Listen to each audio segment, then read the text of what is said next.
আমরা কি বেদাতি আলেমদের কাছ থেকে জ্ঞান নিতে পারবো? তো বেদাতি তো বললেন, তো জ্ঞানের বিষয় আসলে কিভাবে? আমার কথা বুঝেন না, এটা তো আপনাদের অজ্ঞতা।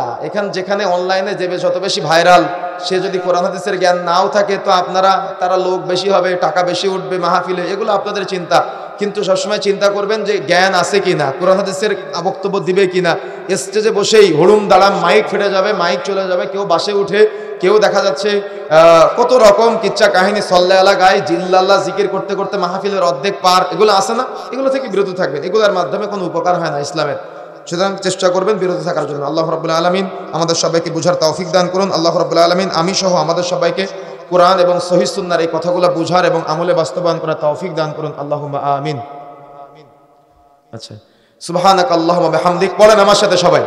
সুবহানাকাল্লাহুম্মা বিহামদিক আশহাদু আল্লা ইলাহা ইল্লা আনতা আস্তাগফিরুকা ওয়া আতুবু ইলাইক। আসসালামু আলাইকুম ওয়া রাহমাতুল্লাহি ওয়া বারাকাতুহু।